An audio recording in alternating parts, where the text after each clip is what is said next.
This is CGTN, China Global Television Network.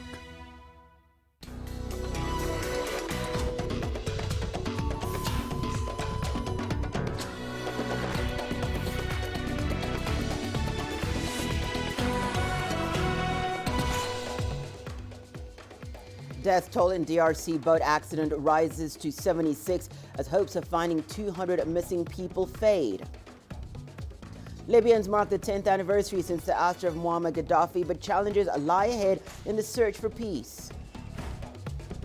And South Africa to begin mass COVID-19 vaccinations with Johnson & Johnson's single-dose vaccine. Hello and welcome. You're watching Africa Live. We're coming to live from Nairobi. I'm Hannah Viviers. Here are more stories making headlines this hour.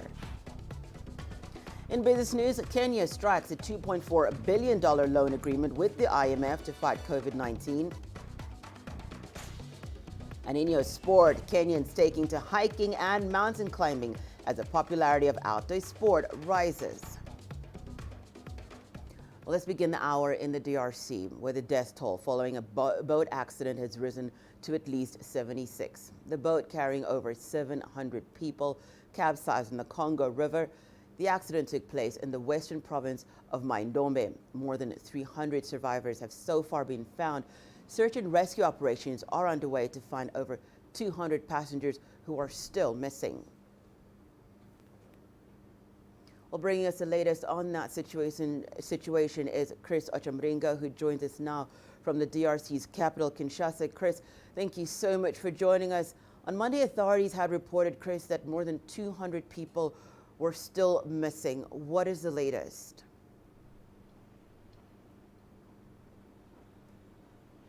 Well, the latest is that the authorities in Mai-Ndombe province have managed to recover 16 bodies on Tuesday. They're saying they believe there are very many other bodies that are stuck in the boat on the lake.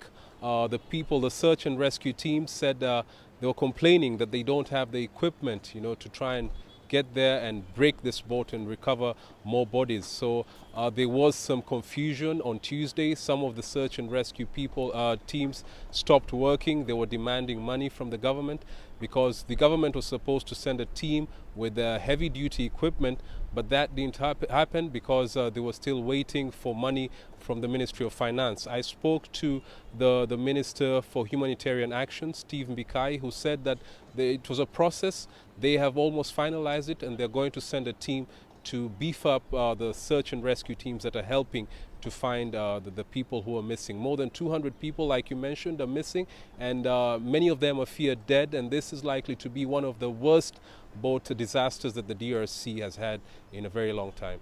Hannah?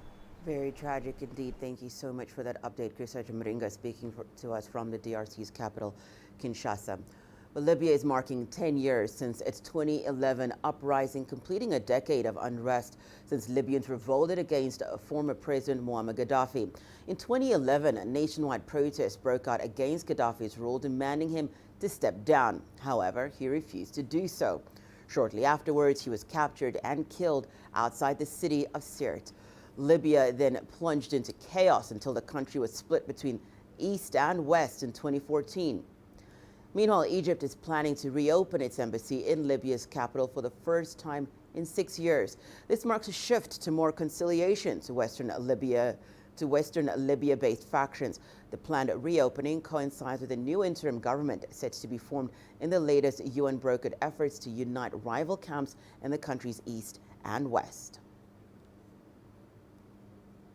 Well, let's discuss this further. We are now joined by Adel Emrouhi, who is in Cairo. Adel, thank you so much for joining us. Libyans are marking the 10th anniversary of the revolution. What are the latest developments in Libya that you would say are significant? Well, Libya in general has been moving quite significant in the past year specifically. After the the years of the vision that you've mentioned, now we're seeing for the first time in many years, specifically since 2015, great promise that Libyans are on the right track marching slowly and gradually, but going towards unity. And this is the relief that the international community has been waiting for.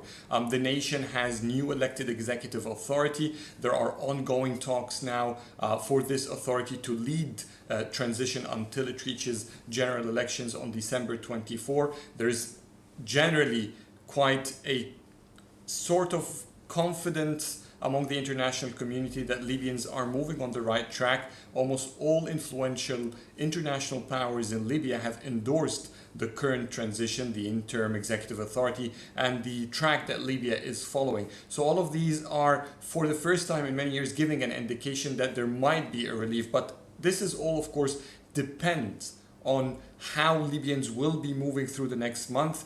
Will they actually reach unity? Will be successful in the hanging issues like having a unified military forces, in disarming the militias, in empowering the government to have control over the entire nation? If this happens, then this will be maybe the breakthrough that everyone has been waiting for. Adil, speak to us about Egypt planning to reopen its embassy in Libya's capital for the first time in 6 years. Tell us more about that. So Egypt has had a huge concern, first of all, security-wise, because of the ongoing instability in Tripoli, the capital of Libya, and also because of the political tension between the Egyptian government and the government of national accord that is based in Tripoli. Cairo in general has been for many years publicly announcing and showing endorsement to the Eastern Bloc, that is the elected parliament, and the Libyan National Army headed by Commander Khalifa Haftar. But in recent years, Egypt has been becoming more pragmatic, opening more doors. It has been mending ties with Western powers. This has been also supported even further after Egypt endorsed the new executive authority as well. So Cairo is continuing in that road to bolster ties with the Western tribes, the Western factions, and opening the embassy is one of the greatest signs for that. It's also a sign of confidence that Cairo believes that Libya is moving towards stability, and there is at least security aspects that can be achieved so that the embassy would be open. The delegation in Tripoli this week is composed of a secretary for the foreign minister, as well as senior security officials from the intelligence bureau specifically, and they're talking throughout the process of how to open the embassy and going through all the political, the diplomatic, and the security procedures required for Cairo to reopen its embassy in Tripoli. Thank you so much for that. Adil Amrouhi speaking to us from Cairo.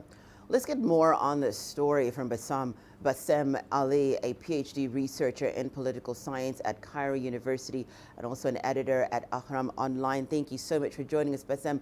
It's been a mixed bag for Libyans since the revolution. What is your assessment of the progress so far made in the search for peace there?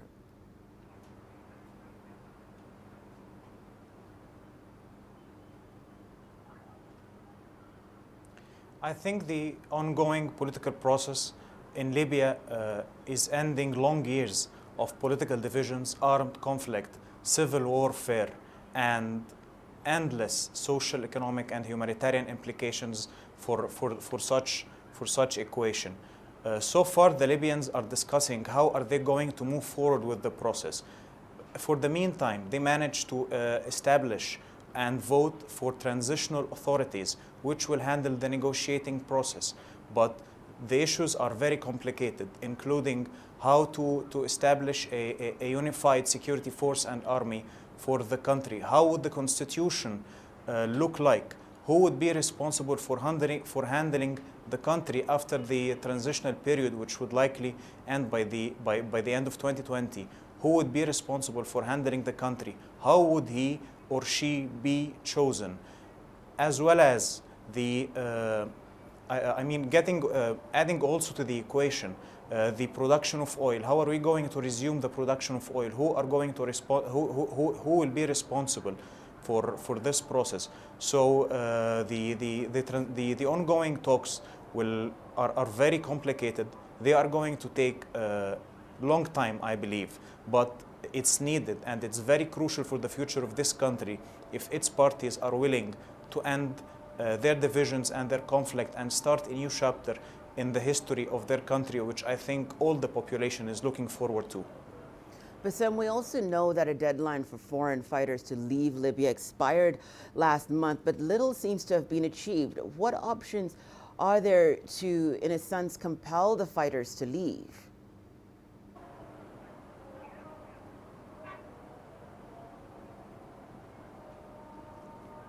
I believe the only option for Libya is dialogue. They tried warfare and they tried conflict for almost 10 years by now. It started with a random and unclear map of clashes between armed militias and tribes, and it ended with two clear parties to the conflict, which were the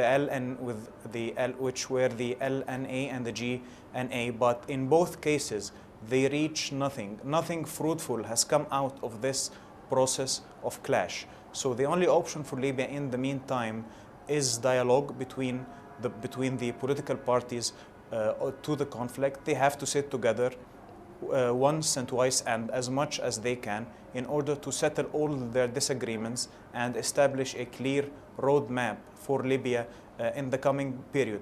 By the way, this is what sets Libya apart from other cases of civil war in the region, including, for example, Yemen and Syria, which is the fact that a negotiating table has been put in place for its parties. Diplomacy is key to the whole process. The divisions are huge and they cover almost all aspects of life, starting with the trust-building measures and ending with who is going to handle the country's affairs.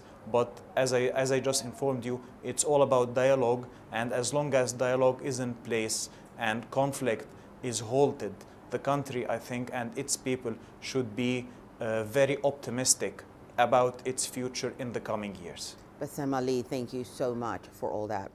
Well, gunmen have reportedly abducted an unknown number of students and staff at a school in Niger State in northern Nigeria. The kidnapping comes barely 3 months after more than 300 schoolboys were abducted in the same northern region before being released by the gunmen. Correspondent Phil Haza reports from Abuja. The government is yet to confirm the attack, but according to locals, bandits dressed in military uniforms stormed the government science college in Kagara in the early hours of Wednesday. They overpowered the security guards and whisked away an unknown number of students. The science school has about 1,000 students, and some teachers and their family members who reside at the college were also said to have been abducted by the gunmen. A head count is being conducted at the school to ascertain the actual number of people missing. Security agencies have been patrolling the area in an attempt to track the bandits, while military aircraft are being used to try and identify the location of the students. This latest abduction comes 3 months after more than 300 schoolboys were abducted by gunmen in Katsina, which is less than 500 kilometers from Niger State. After several efforts by the government, those students were rescued. President Muhammadu Buhari in January replaced his heads of military and urged the new commanders to step up their offensive against criminals terrorizing the country. Phil Ihaza, CGTN, Abuja. Let's go to Algeria now, where thousands of people in Karata town on Tuesday demonstrated in support for the Hirak protest movement that ousted the country's former president Abdelaziz Bouteflika in 2019. The Hirak movement demanded a complete removal of Algeria's entrenched political elite. It continued to mobilize tens of thousands of protesters every week, even after Bouteflika stepped down from the presidency. The weekly mass protest stopped a year ago when the COVID-19 pandemic brought a lockdown to Algeria. Tuesday's protest was held to mark the anniversary of the start of demonstrations in 2019, which began in Karata and spread across the country. Well, Chad has deployed about 1,200 soldiers to help fight militants in the Sahel region. Speaking during a virtual summit of the 5 Sahel countries and their allies, French President Emmanuel Macron said that Chadian forces would be deployed in the tri-border region of Mali, Niger, and Burkina Faso, and would complement French soldiers already deployed on anti-terrorism operations. Macron also urged European countries to do more to help restore peace in that region. Well, talks are underway in Somalia to seek a lasting solution to an electoral dispute that has delayed the country's general election. CGTN's Abdulaziz Bello has been monitoring the progress of the discussions and filed this report from the country's capital. The 14-member technical team has arrived in the southwestern town of Baidoa for talks aimed at addressing technical aspects ahead of the upcoming meeting between federal and regional leaders. The Constitutional and Federal Affairs Minister is leading the delegation made up of representatives drawn from the country's 5 regional states and the Benadir region. The task ahead is being done jointly by representatives from all sides. We are hopeful the talks will yield results and peaceful elections will be held across the country. Last week, the Somali president called for a new round of talks in Puntland after previous talks in central Somalia collapsed. The summit was due to commence on 15th February in Garowe. But differences over where the talks should be held have caused further delays. The Prime Minister has formed a technical committee to address all contentious issues and come up with an agreed venue for the talks. Time is of the essence. There is increased pressure on the government to strike a deal on the elections. Baidoa is a new place for the talks. The leadership in that region enjoys support of both sides in the upcoming elections. There is hope, and we hope for a deal to be reached. Elsewhere, preparation for the polls are underway with security training provided to the Federal Election Implementation Unit. The unit is an independent body tasked with conducting indirect elections. The 2-day training on electoral safety and security is being conducted by AMISOM, the multinational African Union peacekeeping force operating in the country. Somalia faces immense security challenges that are unique to it. The threat of improvised explosive devices is real in our country, unlike other countries around the world. Some of the key electoral integrity lessons I have learned from the training include awareness, precision, and election security management. The long-standing dispute between federal and regional leaders have delayed the country's national elections. Both the mandate of parliament and executive have expired. The opposition is now calling for the formation of a transitional national council to be headed by the Speaker of Parliament that will oversee the upcoming elections. President Mohamed Abdullahi Farmajo's opponents have called for mass demonstrations on Friday, days after declaring that they no longer recognize him as the Somali president. Abdulaziz Bello, CGTN, Mogadishu, Somalia. It's time now for us to take a short break and return. More news, including South Africa to begin mass COVID-19 vaccinations with Johnson & Johnson's single-dose vaccine. And WHO alerts 6 countries of possible Ebola outbreaks as fresh cases are reported in Guinea and the DRC.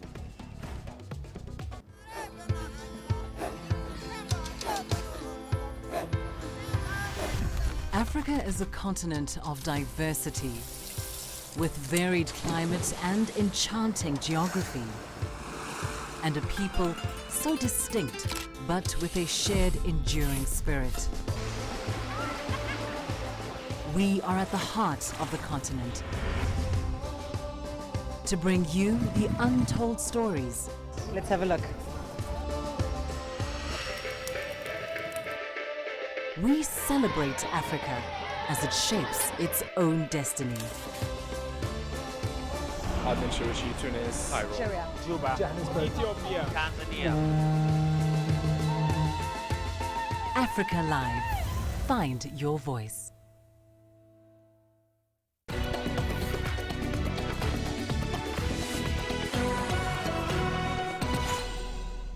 Welcome back. You're watching News Making Headlines right here on Africa Live. Well, the World Health Organization has alerted 6 countries to watch out for potential Ebola cases after fresh outbreaks in Guinea and the Democratic Republic of Congo. CGTN's Wilka Sanyawa reports. Guinea declared a new outbreak on Sunday in the first resurgence of the disease there since the 2013 to 2016 outbreak. The Democratic Republic of Congo reported a resurgence of the virus on the 7th of February. Now the World Health Organization is asking 6 countries to be vigilant. So we have already alerted the 6 countries around, including, of course, Sierra Leone and Liberia, and they are moving very fast to prepare and be ready and to look for any potential cases. The WHO has, however, not specified the other countries. Health authorities have identified close to 300 Ebola contacts in the Congo outbreak and around 109 in Guinea.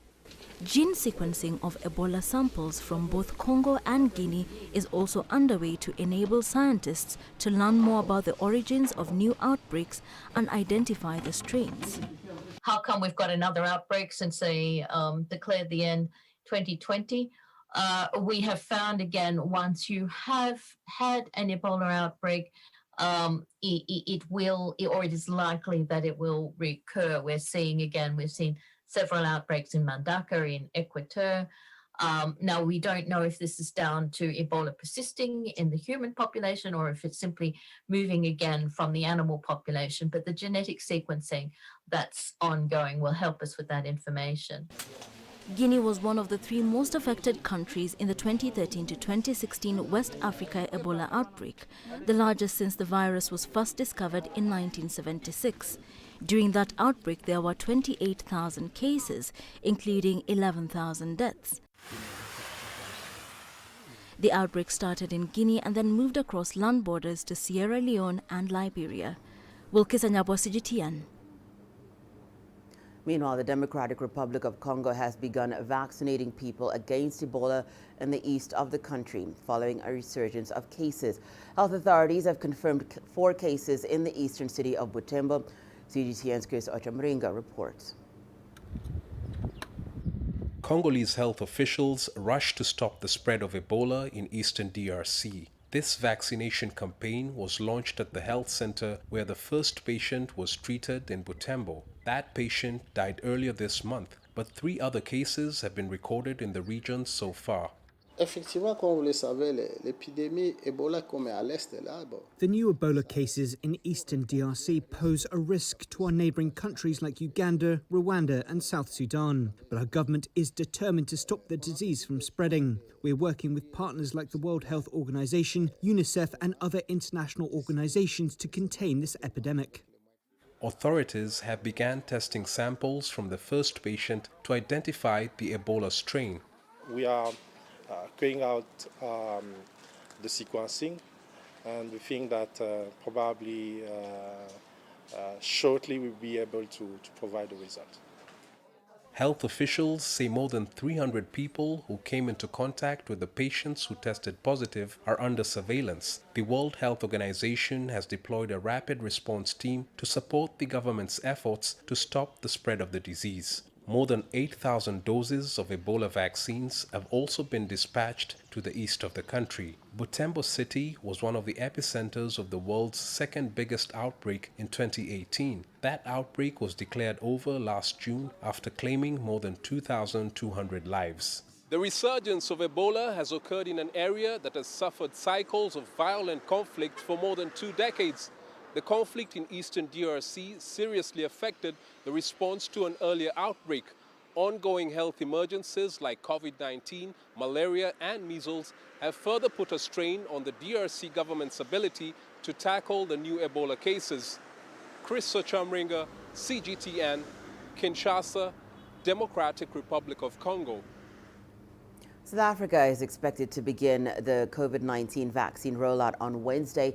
According to the South African Medical Association, the first batch of Johnson & Johnson vaccines arrived on Tuesday and were transported to state hospitals under military guard. The Johnson & Johnson vaccination is a single-dose vaccine, but is shown to be 85% effective against severe or critical cases of COVID-19. Frontline workers are to be the first in line to receive the shots. South Africa has set up an electronic database to track the vaccine program. CGTN's Julie Shire has the details. South Africa's much-anticipated vaccine rollout is set to begin soon. Registration is required on an electronic database for those receiving jabs.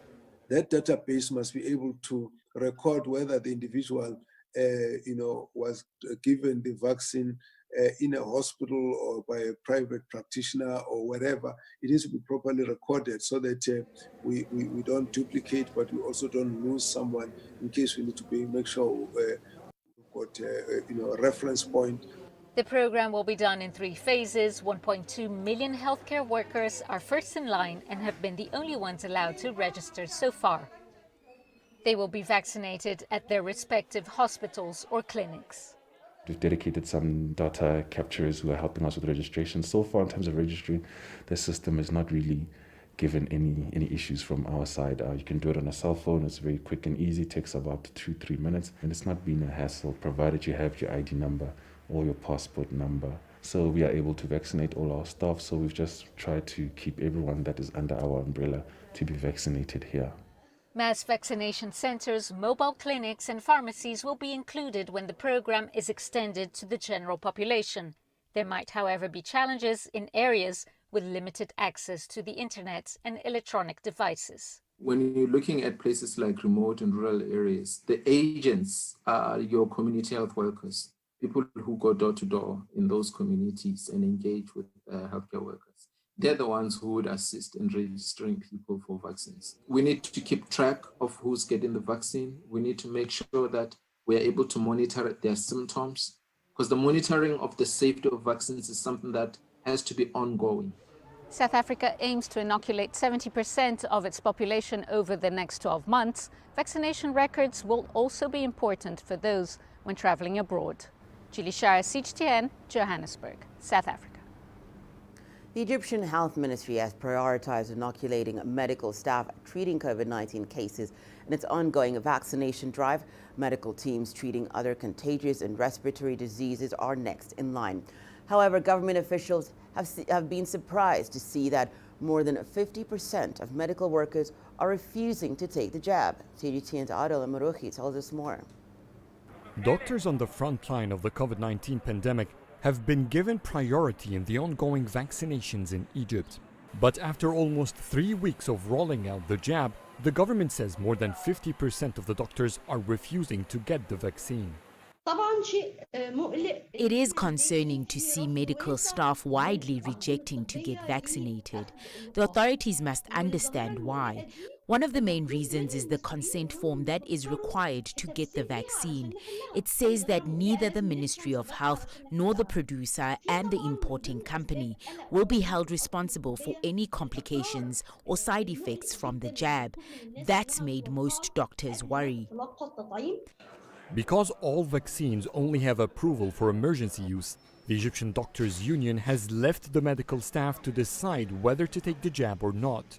Some believe if the terms on the consent form are more reassuring, more doctors might get vaccinated. Doctors in general, to some extent, look at the Ministry of Health with suspicion. Their fundamental needs of routine PCR testing and other care have not been met, while sports tournaments get daily PCR tests. So doctors feel the ministry is not taking good care of them, which has created a kind of mistrust. Dr. Gamal Shaban is an advocate for the COVID-19 vaccinations. Since Egypt started vaccinations for doctors, he's been launching online campaigns encouraging his colleagues to get the jab. The consent form has harsh terms, but doctors know the science. Egyptian doctors have sustained the unbearable under the pandemic. They have sacrificed a lot to serve the people. I'm sad to see many now are hindering the efforts to curb the pandemic. They must be role models. They must be the ones urging people to take the vaccine, not avoid it. So far, Egypt has reported nearly 170,000 COVID-19 cases and more than 10,000 deaths. At least 370 doctors have died from the disease. Adel Mahroui, CGTN, Cairo. South Africa will be rolling out electronic visas or e-visas to people from China, India and several other countries. There have been a number of delays affecting Chinese nationals eager to travel to and from South Africa and China as a result of the coronavirus lockdown rules and regulations. South Africa regards China as one of its most important trading partners. CGTN's Yolisa Njamela reports. Speaking during the State of the Nation address a few days ago, South Africa's President Cyril Ramaphosa announced that as part of government's Operation Vulindlela, the country will begin issuing e-visas to visitors from China and other countries.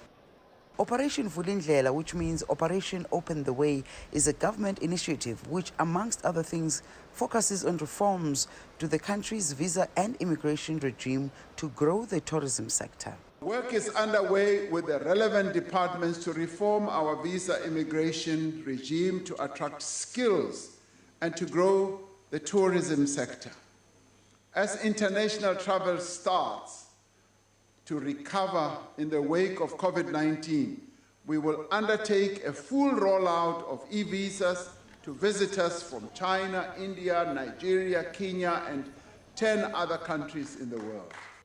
We will continue to work relentlessly and without pause to create a more modern, a more efficient and competitive economy that is more open to all South Africans. The implementation of the e-visa system is expected to inspire more confidence in potential visitors to South Africa. The initiative will boost Chinese tourism in South Africa because the numbers, again, have been very impressive. I'll give you a context of it.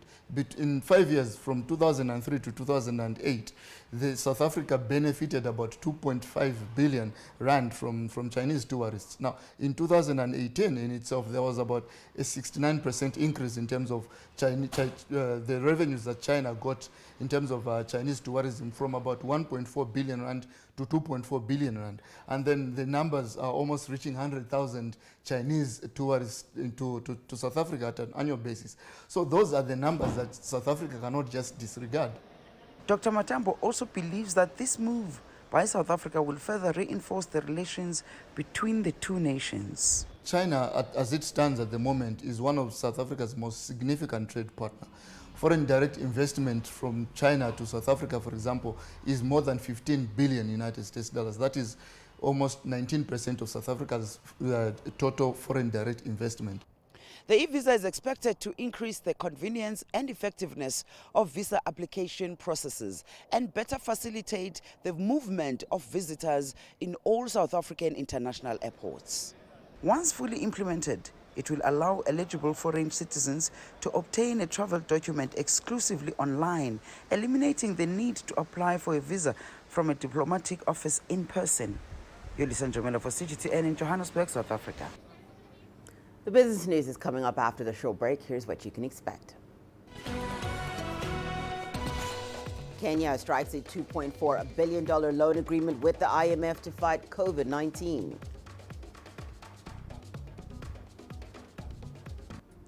Africa is the nexus of enterprise, and global business will tell you why it matters. From the mega investment projects to multi-billion-dollar mergers and acquisitions. Africa today collects, just in terms of revenues from taxes alone, $545 billion a year. If you take 10% of that and you devote it to the energy sector, problem solved. All this on Global Business, weekdays at this time on CGTN.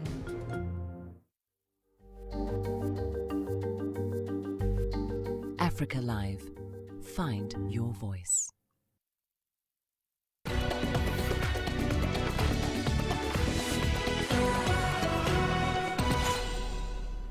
We begin our business news coverage right here in Kenya. The government has reached a staff-level agreement with the International Monetary Fund for a $2.4 billion loan. The fund will be spent on the second phase of Kenya's COVID-19 response. Kenya had sought the loan from the Washington-based lender in December, and this follows $739 million credit facility received in May. The pandemic has battered East Africa's largest economy, hitting tax revenue as movement restrictions weighed on activity. For 2021, the IMF expects Kenya's economy to grow by 7.6% after the slight contraction of just 0.1% expected for 2020. Zimbabwe's central bank is confident it can continue to stay on top of inflation despite increases in the monthly rates in December and January. A raft of measures instituted in 2020 managed to lower annual inflation from a 10-year high of 837% to 349% in December. Paraimo Katuya has more from Harare. The Reserve Bank of Zimbabwe is forecasting ambitious 1% and 10% monthly and annual inflation rates respectively by the end of this year. To be honest, it is achievable. However, there are some worrying signs. Let me give you an example. Reserve money, which of course is the total money in circulation in the economy at any one time, averaged about 13 billion Zimbabwe dollars through 2020. But since December, it's risen to over $18 billion, which works out to about a 117% increase in reserve money. And of course, reserve money and the exchange rate have a direct correlation linked to inflation. A weekly foreign currency auction has stabilized the Zim dollar's exchange rate, but demand for hard currency outstrips supply, perpetuating the parallel market. The Minister of Finance has promised to pump more forex to prop up the auction. He's also claimed that the country has weathered the COVID-19 storm. However, a virulent second wave has forced a hard lockdown, which has been extended to the end of February. That's left most businesses inactive for this period and most likely unable to meet their tax obligations to Treasury, which may affect revenue collection targets and force the government to take the undesired route of borrowing in order to meet its expenses. A pressing one is COVID-19 vaccines, which require at least $100 million to cover 60% of the country's population. The question is, where will Zimbabwe get that money from? Will it be from domestic finance resources? In that case, does it mean that the central bank may enter the market to raise money for the government, which of course would increase money supply again, because they would be in essence printing money? Is it from foreign borrowings, which again would have to be repaid? That's why I say that there are things to watch out for, and monetary authorities and the Ministry of Finance must keep an extremely tight hand on this. They need tight monetary discipline, they need tight fiscal discipline for them to be able to achieve their targets. Based on their record in the latter part of 2020, authorities here will be upbeat of their chances. Paraimo Katuya, CGTN, Harare, Zimbabwe. Over in South Africa, e-commerce was growing at a slow but steady pace even before the COVID-19 pandemic hit. But pandemic restrictions have amplified the sector's growth. As Julie Shire reports, online shopping is not just a convenient option in the country with the highest COVID caseload on the continent. It's now become a necessity. The fashion industry depends on see, feel and buy, but that pattern is being redrawn. Designers now depend on digital sales to keep their businesses going. Online retailer Platform 23 is just over 2 years old, but it wasn't until the COVID-19 lockdown that things took off. In the beginning of lockdown, when it started last year, March, April, sales were very slow. I think everybody was just concerned about, their income and what's going to happen in this weird and unfamiliar territory that we find ourselves in with COVID. And as time passed, I could see sales increasing significantly. The digital marketplace connects African designers with consumers. Its main focus is fashion, but with income squeezed during the lengthy lockdown, clothes have moved down the shopping list. We saw the furniture and decor side rise so much because now people aren't going out to restaurants and things so more. They don't have the reason to really get dressed up, but they've been at home working from home and they just can't stand that rug or that couch or that coffee table anymore. And that's what people were replacing instead of the fashion side. Online shopping breathed new life into industry after a total slump during the hard lockdown. E-commerce really has opened up the playground to so many other people to give them the opportunity to be online without having the overheads of a big, expensive brick and mortar warehouse. South Africa's just come through the second wave of infections and vaccines are yet to be rolled out. Online sales are expected to continue growing with the threat of COVID-19 still lingering. Julie Shire, CGTN, Cape Town, South Africa. Platinum has rallied again, surging to the highest level in more than 6 years on signs that an economic recovery from the pandemic is set to boost demand for the metal. The precious metal has surged about 22% so far this year, outperforming all its peers, aided by tight supply caused by the outage of a key refiner in 2020. Demand for platinum from auto catalysts is expected to rise in 2021, driven by a surge in car sales and higher loadings in Chinese heavy-duty vehicles. Increasingly, the metal is being viewed as a bet on a greener economic recovery from the pandemic. Europe, China, and the U.S. are all tightening emission standards this year, boosting demand for platinum group metals. Well, the value of announced mergers and acquisitions with any sub-Saharan African involvement reached nearly $26 billion in 2020. That's according to a report by financial markets data provider Refinitiv. Their analysis shows that the total deal value last year was 62% less than the figure recorded in 2019. The value of deals recorded in 2020 were down 5% to a 7-year low. The value of deals with a sub-Saharan African target also declined by 39% to a 16-year low of $12.5 billion, even as domestic M&A within the region declined 44%. The combined value of inbound deals reached just over $7 billion. That is the lowest annual total since 2009. Well, Tanzania's earnings from gold exports rose 34% in 2020, helped by increased output and higher prices. Spot gold prices rose by 25% last year. Gold exports fetched $2.95 billion and 33.5 more than 2019's revenue figure. The country's central bank projects that economic growth may exceed just over 6% this year, driven by public infrastructure spending. From Dar es Salaam, here is CGTN's Daniel Kijo. Tanzania's gold mining industry has made history.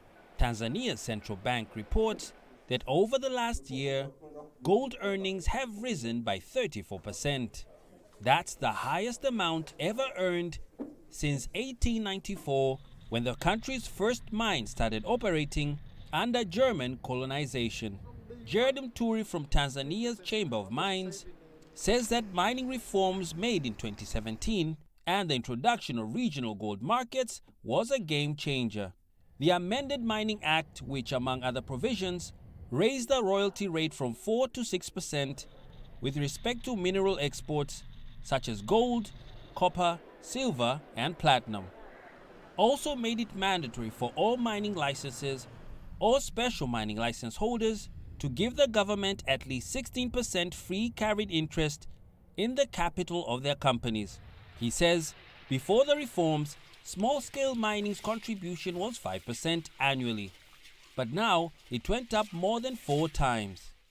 They contributed 29% of the total gold production, which is a record, and it's quite amazing.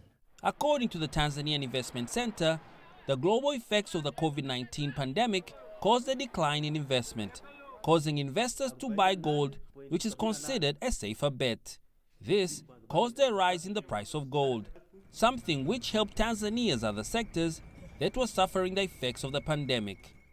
The increase in revenue in gold sales has stabilized or compensated the lost revenue in tourism. The 2017 mining changes were meant to increase revenue and make sure profits from the country's natural resources benefited Tanzanians.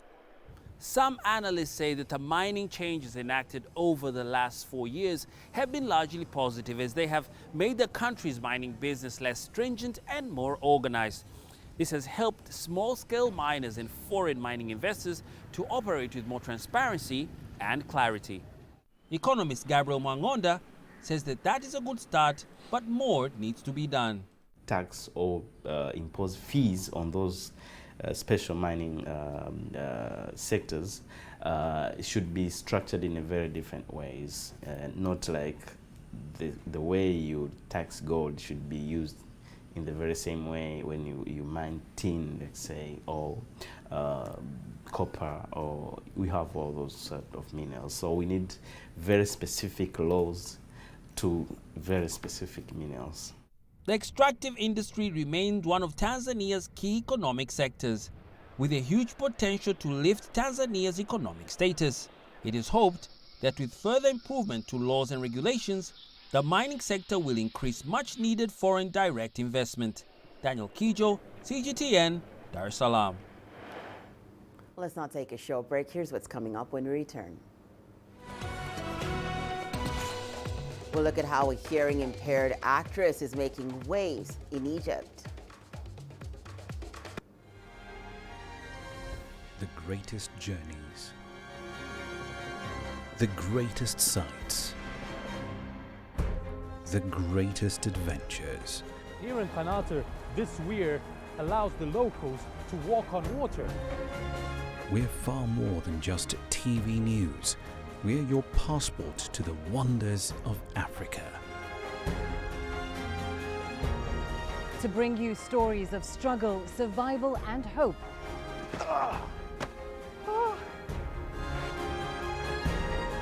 So let's explore.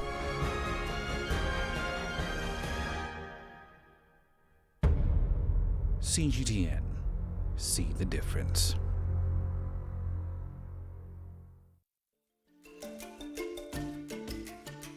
Africa Live. Find your voice.